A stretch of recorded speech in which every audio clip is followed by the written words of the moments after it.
Siguro isang bagay na magandang mai-share ko sa inyo ay tungkol sa how to win the Roman Catholics kasi yun ang majority ng populasyon ng Pilipinas.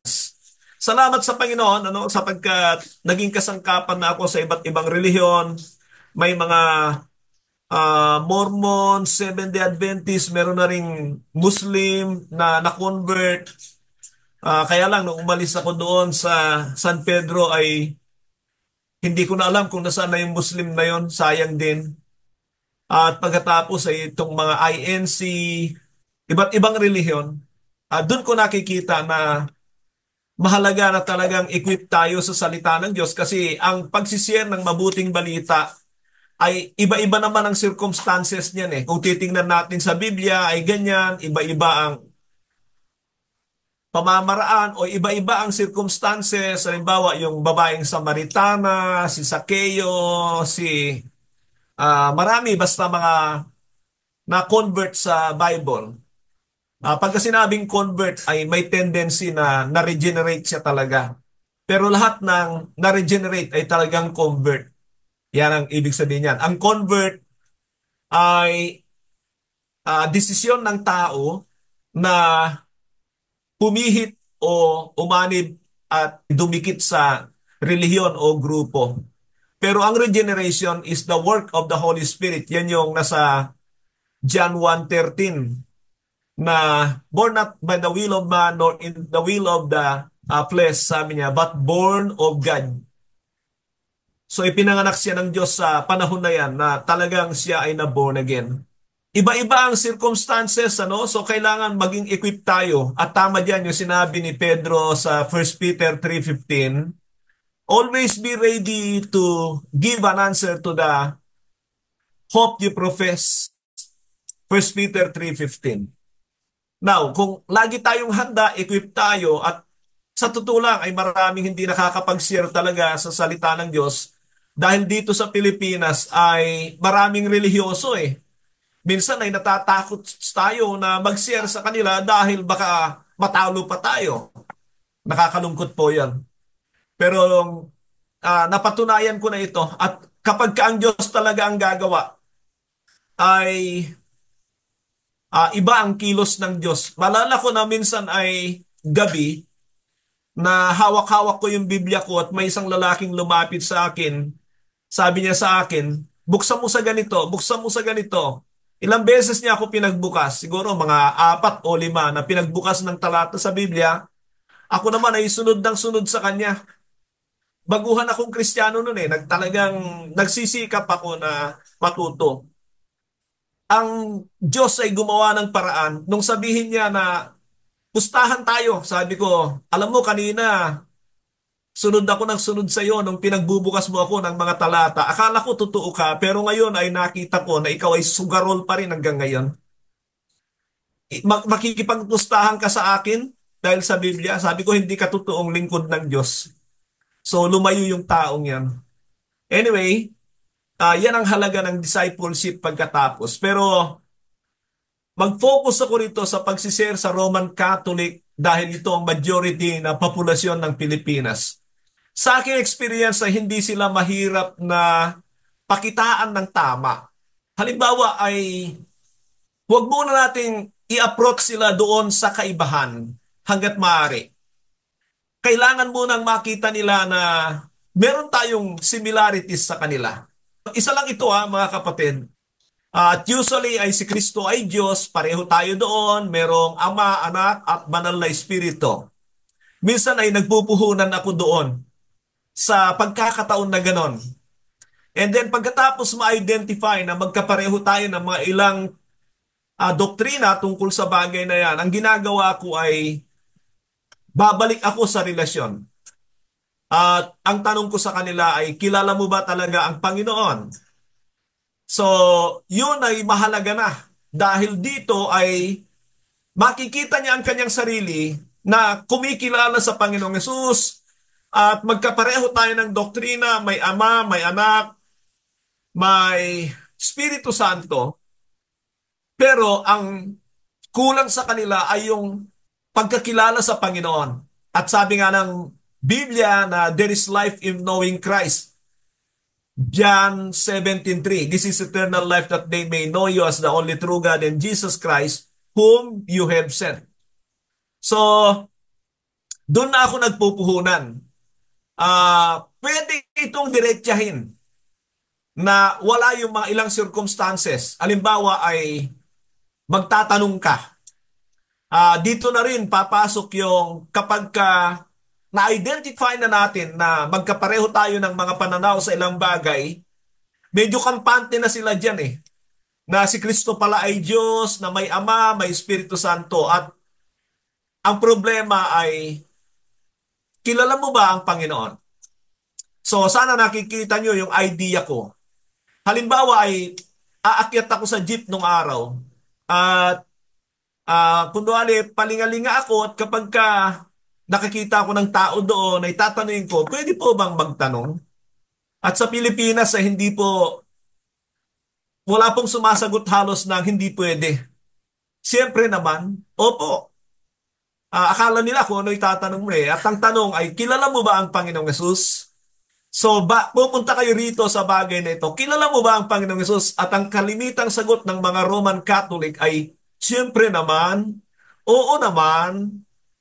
Yan, maalala ko, nag-share na ako ng madre sa ganyan, ng pari, siyempre marami. Sabi ko nga, nung araw, makakapagpatanggap ako kahit 50 yata eh. Sa pamamagitan ng mga questions na ito. So, pwede po bang magtanong? O siyempre naman, kilala mo ba ang Panginoong Yesus? Ay, oo naman. So, sabi ng 2 Corinthians 13:5, examine yourself whether you are in the faith. Test yourself. Subukan mo ang iyong sarili. So, susubukan ko po kayo ha. Ito po ay hindi tungkol sa relihiyon o samahan o grupo. Ito ay tungkol sa Panginoong Jesucristo na sinasabi mong kilala mo at tagapagligtas. Siya yung isinugo ng Ama. Mahalaga ito, hindi ito tungkol sa relihiyon. So naaalis yung mga ilang barrier kapag ka sinasabi mo yon. It's not about religion. So ang unang tanong ay, alam mo ba kung ano, ilang taon ang Panginoong Jesucristo nung siya ay magpasimulang mangaral? Usually ay hindi na nila alam yan. Pangalawang tanong ay, anong unang mensahe na ipinangaral ng Panginoon nung siya ay mangaral? Karamihan ay hindi alam yan. Itong pangatlong tanong ay kalimitan ay may mga nakakasagot. Ano ang first miracle na ginawa ni Kristo nung siya ay naging tao? Pag kaya ay alam nila at matutunugan nyo na medyo may alam sila sa Biblia, laliman nyo. Halimbawa ay, alam mo ba kung ano ang pangalawang miracle ni Christ? Hindi nila alam yan. Baka kayo nga, hindi nyo alam eh. Ano ang second miracle na ginawa ni Christ nung siya nagkatawang tao? Well, ang point ko dyan ay, meron tayong objective dito eh. Ano ang objective? Ipakita natin sa kanila na kahit sila ay may relihiyon na kumikilala sa Panginoon, ay baka kulang sila sa totoong relasyon. Now, tuloy ko muna. So at least ang mga tanong na ito ay very shallow, mga mabababaw na tanong tungkol sa Panginoon. Huwag niyo silang tanungin ng malalim. So another question is, ilang taon siya nung siya ay patayin, ipako sa krus? Saang bundok siya ipinako? Minsan na hindi na nila masagot itong mga ito. At ang susunod ay, sino ang mga nagpapako kay Kristo sa krus? Papasok na kayo dito sa parang climax. Pupunta na kayo doon sa pagkakataon na ma-identify nila ang kanilang sarili sa pamamagitan ng mga tao na nagpapako kay Kristo sa krus. So bigyan niyo sila ng clue. Dito sa, kilala mo ba kung sino ang mga nagpapako kay Kristo sa krus? Bigyan kita ng clue. Mga Hudyo, mga Hentil, mga Romano, mga Pilipino. So sasabihin niyan, mga Hudyo. Yan ay medyo madali. Pero it's no longer question about Christ. Hindi na tanong tungkol sa Panginoon. Kilala mo ba ang mga Hudyo? Bakit tanungin natin yung, kilala mo ba ang mga Hudyo? Kasi ang mga Hudyo ay umpisa niya doon sa panahon ni Moises, na kung saan ay doon naging bansa. Sila yung mga tao na pinili ng Diyos mula kay Abraham, kay Isaac, kay Jacob, hanggang sa sila ay maging maging bansa. Yan yung mga tao na sa pangangalaga at pag-iingat ng Panginoon sa kanila, sila ay dumami at naging bansa, bansa ng Diyos. Sila yung mga inilabas ni Moises sa pagka-alipin sa Egypt. So, magkakaroon sila ng idea, ay alam ko yan, yung mga taong yan. So, yan yung mga tao na minahal ng Diyos. Sila yung, mahalaga itong mga sasabihin ko. Sila yung mga taong nagsasabing, kilala namin ang Diyos, mahal namin ang Diyos ang aming Ama, subalit nung dumating ang anak ng Diyos na nagkatawang tao, sila yung nagsasabing, ipako siya sa krus, ipako siya sa krus, ipako siya sa krus. Bakit? Kasi hindi nila kilala ang Panginoon. Hindi nila kilala ang Panginoon. So ikaw ba ay kilala mo ang Panginoon? Pag may pride yan, may pride yan, hindi natin maalis yun. So sasabihin na, oo naman. Okay, tanungin kita ng ilang pang tanong tungkol sa Panginoon. Kaya paghandaan nyo yan. Dito uubra yung pagiging asin natin. Ano ang asin? Uuhawin niya ang tao. Pag kumain ka ng asin, mauuhaw ka. Ganyan tayo as a salt ay diyan natin may apply na kapag tayo ay nagtatanong, mauuhaw sila sa Panginoon, hindi sa atin. At gusto mo bang dagdagan ko pa? Isa sa mga paraan ay yung ganito, yung alam mo lahat ng tinanong ko sa iyo, ang bababaw, hindi mo nasagot. Gusto mo bang tanungin kita ng malalim?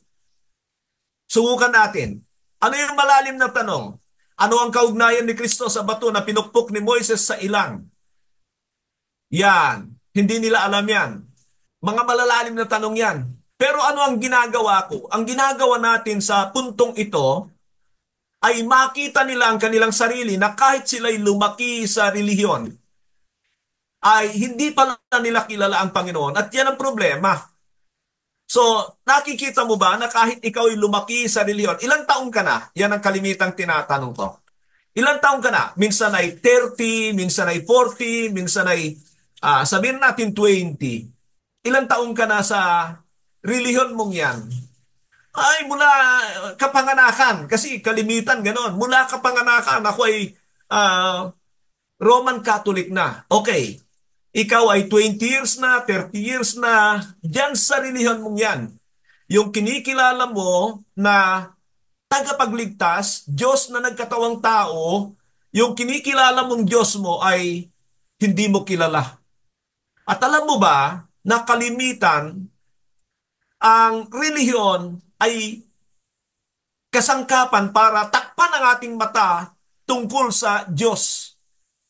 Maraming relihiyon ay sa halip na ipakilala sa atin ang Panginoon, ay tinatakpan ang ating mata sa pagkakilala sa Diyos at ganyan ang nangyayari sa iyo.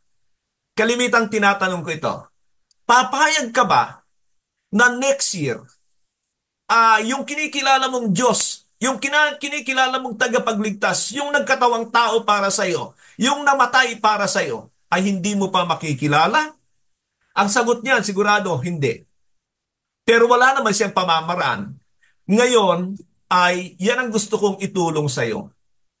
Gusto kitang tulungan na yung Jesus na ito, na pareho nating kilala at nakikilala bilang Diyos at tagapagligtas, ay tutulungan kitang makilala mo siya. Papayag ka ba na magkaroon ng Bible study? Yan na. Papayag ka ba na magkaroon ng Bible study? So, mag-iisip na yan. Siyempre, hindi pa yan born again. Now, sa puntong yan, pwede nyo silang ipag-pray. At kapag ka nag-yes, doon na kayo papasok. Talagang kailangan natin ito. Kailangan mong lumago. Huwag kang manatili sa ganyan. Mapapahamak ka sa kalalagayan mong yan.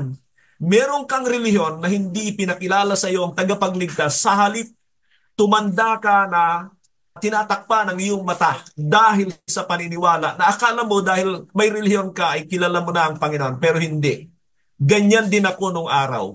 Kaya alam ko yung kalalagayan mo at nawa ay maging bukas ka na tulungan kita sa pagkakataong ito.